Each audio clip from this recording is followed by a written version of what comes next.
আসসালামু আলাইকুম everyone, Helena সরকার recipe থেকে আজ আপনাদের দেখাবো ধনেপাতার ভর্তা। আমাদের শীত চলে আসছে, সবারই খেতে খুবই এটা মজা।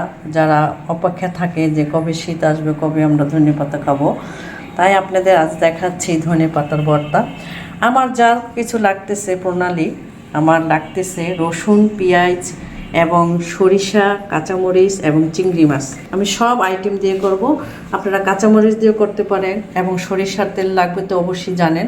আর যে মরিচ, শুকনো মরিচ দিয়েও করতে পারেন, যার যেটা, কিন্তু এটা কাঁচামরিচ দিয়ে করলে খুবই বেটার হয়, খুব ভালো হয়। দেশি যেটা সেটাই টেস্ট হয়, কি এখন হাইব্রিড হয়ে গেছে, ধনেপাতার টেস্টটা ওরকম আসে না।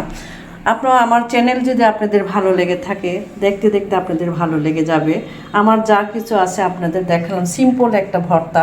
এটা চিতই পিঠাটা খেতে, চাপড়িটা খেতে খুবই মজা। এটা চিতই পিঠার জন্য বিখ্যাত।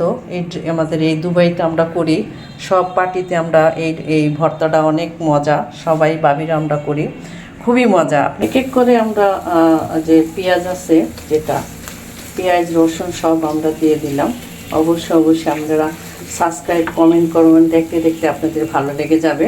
এই ভর্তাটা খুবই টেস্ট হয়, খুবই মজা। চিতি পিঠাটা হোক, যেটা হোক, চাপটি হোক, সিট পিঠা হোক, খেতে খুবই লোভনীয়। আর এর সাথে যেটা আমি চিংড়ি মাছটা ছেড়ে দিব এবং আস্তে আস্তে কাঁচামরিচও যেটা সব কিছু আমি পরিমাণ মতন ছেড়ে দিবেন। কাঁচামরিচ পরিমাণ মতন, অবশ্যই পরিমাণ মতন দেবেন। এবং যেটা আছে আমার সরিষার তেল তো অবশ্যই দিছি, অল্প একটু সরিষা যেটা আছে, এটা স্মাইলের জন্য খুবই ভালো হয়। এক এক করে সব কিছু আমি ঢেলে দিলাম। আস্তে আস্তে এটা হবে, আস্তে আস্তে হবে। ধনে পাতার ভর্তা আমার যা লাগতেছে, চিংড়ি মাছ, পেঁয়াজ এবং যেটা বলে আমাদের যে রসুন, আমাদের যে ভর্তার যে মেন রাজা, তাকে দিয়েছি। তো অবশ্যই আপনাদের ভালো লেগে যাবে। আমি কি সুন্দর করে মানে ছোট ছোট করে কেটে নিয়েছি, কারণ বড় তো আর দেওয়া যায় না। আপনারা সবাই ছোট ছোট করে কেটে, বাস যখন পেঁয়াজটা আদা আদি হয়ে যাবে, রসুনটা পেঁয়াজটা যখন একটু হাফ সিদ্ধ হয়ে যাবে, তখনই আমি ঢেলে দেবো। আস্তে আস্তে কালারটা কত সুন্দর হয়ে গেছে। আমি সব কিছু দিচ্ছি, কিন্তু অত সিদ্ধ করবো না, জাস্ট একটু নরম করার জন্য। আর যেটা দিব এখন, যেটা দিয়ে দেবো, এই যে ধনে পাতা।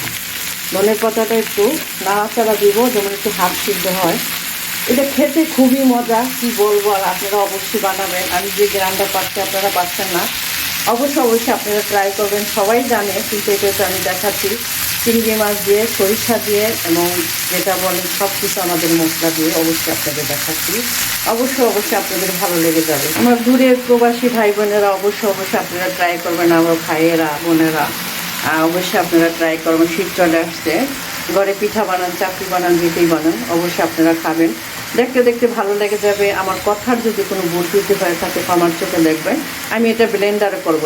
এই ভর্তাটা ব্লেন্ডার ছাড়া হয় না, হাতে কখনো করবেন না, অবশ্যই ব্লেন্ডারে করবেন। আপনারা দেখতে থাকবেন কত সুন্দর কালার হয়েছে। জাস্ট এরকমই রাখবেন, এর বেশি করবেন না। আপনার গ্রিন জিনিসটা নষ্ট হয়ে যাবে, যে তার ভর্তার যে কালার আসবে, গ্রিন জিনিসটা নষ্ট হয়ে যাবে। দেখতে দেখতে আপনাদের ভালো লেগে যাবে। আপনারা ঠান্ডা হলে অবশ্যই ব্লেন্ডারও করবেন, কখনো গরম ভেতর করবেন না। গরম করতে গেলে প্রবলেম হয়ে সবাই জানেন। তাই আমি যে এখন ঠান্ডা করলাম। উপরে যে সরিষাটা অবশ্যই দিবেন, চিতি পিঠাতে খেতে খুবই টেস্ট, ওইটা ঝাঁত লাগে, খুবই মজা লাগে। আপনারা অবশ্যই ট্রাই করবেন। শুকনো মরিচ দিয়েও করতে পারেন, কাঁচা মরিচ দিয়েও করতে পারেন, যার যেটা ইচ্ছা সেটা দিয়ে করতে পারেন। দেখেন আমি ব্লেন্ডারে দিয়েছি, ব্লেন্ডারে না দিলে এটা হবে না। কত সুন্দর হয়েছে, জাস্ট গ্রিন টাইপের থাকবো এবং খেতে খুবই মজা। দেখেন কালারটা কি সুন্দর হয়েছে। দেখবেন গ্রিন কালারটা দেখতে খুবই ভাল লাগে। আমি পাচ্ছি যে চিংড়ি মাছের একটা স্মাইল, সরিষার তেল, সরিষা, ধনেপাতা, পেঁয়াজ, রসুনের। আপনারা অবশ্যই বানাবেন, খেলে যে কি বলবেন যে আপু বানাইছে। সবাই জানে ধনেপাতার ভর্তা, কিন্তু এভাবে করে দেখবেন, অবশ্যই আপনাদের ভালো লাগবে। হয়ে গেল ধনেপাতার ভর্তা, আপনি দেখতে দেখতে হয়ে গেল। আপনারা অবশ্যই শীত চলে আসছে, আপনারা অবশ্যই চিতি পিঠা হোক, আমার পেজে আছে চিতি পিঠা, সবই আছে। যে কোনো পিঠা কোন, সুন্দরী পাক কোন বলেন, সব কিছু আমার পেজে আছে। আপনারা ভাই বোনরা, আমার যত প্রিয় ভাই বোনরা আমার খাবারগুলি দেখবেন, এই আর কি। তা আল্লাহ হাফেজ।